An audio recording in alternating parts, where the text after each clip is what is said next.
안녕하십니까. 발기부전의 수술적 치료인 팽창 임플란트 진료를 주로 하고 있는 비형외과 전문의 박성훈입니다. 세움 그랜드 라운드, 이번 주 이제 한 주를 정리할 시간이라서 이번 주에 어떤 일이 있었나 기억나는 것들을 좀 말씀을 드리겠습니다. 주 초에 당뇨 환자분 이제 수술을 하게 되었는데, 이분이 이제 걱정을 하세요. 자기는 혈당 관리가 자기 열심히 하는 편인데 좀 잘 안 된다, 이런 걱정을 하시더라고요. 실제로 이제 수술 전에 공복 혈당을 보니까 한 240 정도 나와요. 아침에 이제 간단한 걸 드셨다고는 하는데 그래도 조금 높은 편이긴 하죠. 이제 물어보시더라고요. 내가 혈당 이렇게 높으면은 수술하고 나서 괜찮냐? 제 연구 결과도 있고 실제로 그렇게 해외에서 이제 이미 연구된 결과들도 있는데, 당뇨 환자에 있어서 팽창 임플란트 수술하고 났을 때 감염률이 높다 낮다, 이거는 여전히 또 이견이 있습니다. 그러니까 디베이트가 있어요. 그렇지 않다고 생각하는 사람들이 있고, 그런 연구 결과가 있고, 그렇다라고 하는 연구 결과가 있어요. 이런 디베이트가 있는데 저는 어느 쪽이냐면, 당뇨가 조절이 되든 안 되든 그게 수술 후에 감염률하고는 큰 상관이 없다라고 주장을 하는 사람 중에 하나입니다. 왜냐하면 제 결과가 그렇거든요. 제가 보면 한국에서 수술받는 환자들 중에 한 60% 정도가 당뇨가 있어요. 근데 그 사람들이 당뇨가 없는 사람들에 비해서 감염률이 높거나 하진 않았어요. 하나 차이가 있다면 끝나고 나서 신경통의 발현 비율이 조금 더 높다는 건데, 그것도 뭐 그렇게 차이 나진 않아요. 시간이 지나면 저절로 좋아지는 거고. 한국에서는 최소한 저는 이게 인종적인 차이가 있다고 보거든요. 그러니까 한국 사람들은 조금 더 당뇨가 있어도 날씬하고 이제 마른 체형이잖아요. 그래서 좀 더 건강하다라고 생각해요. 미국 갔을 때 보면 당뇨 환자들이 고도 비만에 정말 오만 질환을 다 가지고 있는 사람들이 대부분이니까 그런 차이가 있지 않나? 인종적인 차이가 분명히 있는 것 같다.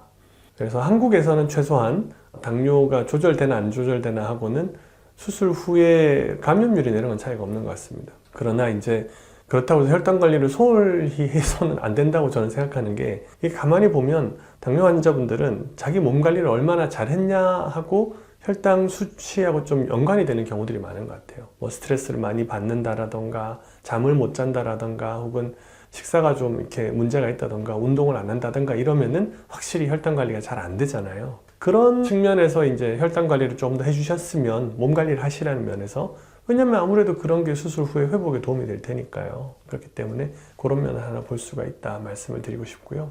이번 주에 있었던 일 중에 하나가, 제가 지방에 이제 수술을 좀 도와달라고 해서 이제 병원에 가서 수술을 도와준 일이 있었어요. 물어보시더라고요. 왜 시간을 내서 도와주려고 하고 이렇게 하냐, 이렇게 얘기하시는데, 제가 이제 팽창 임플란트 수술을 하면서 거의 한 10년이 넘었잖아요. 이제 3, 4년 돼 가는데, 그렇게 하다 보니까 제일 큰 문제가 뭐냐라고 저한테 묻는다 그러면은, 이 수술을 사람들이 모른다는 거예요. 의사들도 잘 몰라요. 의사들도 잘 모르는 수술을 환자들은 어떻게 알겠어요? 모든 사람이 저는 이 수술이 필요하다고 생각하지 않거든요. 팽창 임플란트 수술이 필요하다고 생각하진 않아요. 그런데 필요한 사람인데 몰라서 못 받는 일은, 그런 일은 최소한 줄일 수 있어야 되지 않겠냐가 제 생각이거든요. 사실 치아 임플란트는 몰라서 못 받는 분은 없잖아요.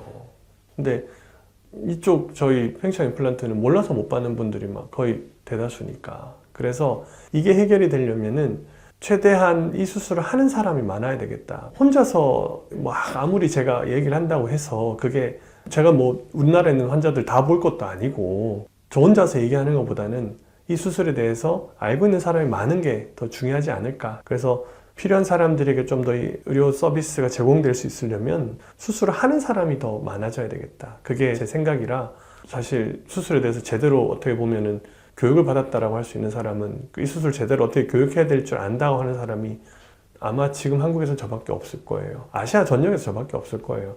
조금 더 이거를 체계적인 교육 과정을 좀 만들어야 되겠다는 생각이 들더라고요. 이번에 갔다 보니까 결국 밭이 바뀌어야지 이게 밑에가 배경이 바뀌어야지 팽창 임플란트에 관한 문화가 좀 바뀔 테니까, 트레이닝 해보면은 배우는 게 많아요.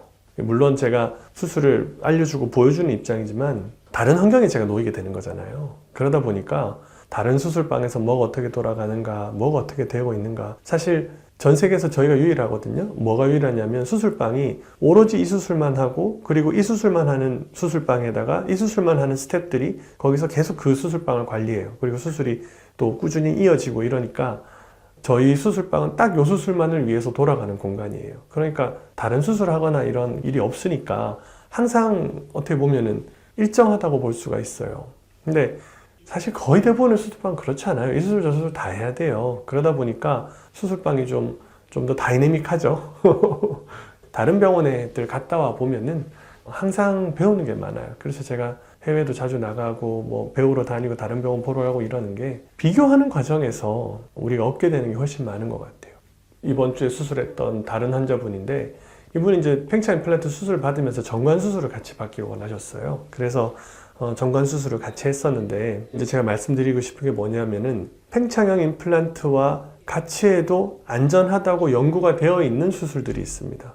대표적인 게 방금 말씀드렸던 정관 수술, 그리고 포경 수술, 그리고 페이로니병, 그 다음에 미니 주페트라고 해서 가벼운 요실금이나 클라이맥추리아, 그러니까 오르가즘을 느낄 때 남성이 성적인 흥분을 느낄 때 소변이 새는, 이게 전립선암 수술하고 나면 제거하고 나면 이런 일들이 생기거든요. 그런 환자분들이나 아니면은 인공요도 괄약근을 같이 하거나, 이 경우들을 제외하고는 팽창형 임플란트와 같이 해도 된다, 안전하다라고 알려진 수술은 없습니다. 그런 연구가 없습니다.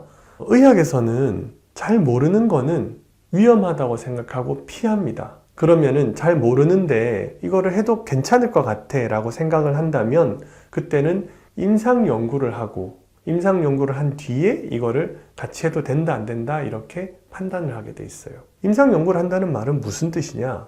환자가 이건 아직 모르는 영역이기 때문에 우리가 미상에 알 수 없는 그런 합병증이 생겼을 때에도 내가 그거는 감내하겠습니다라고 동의를 했을 때만 그렇게 한다는 얘기입니다.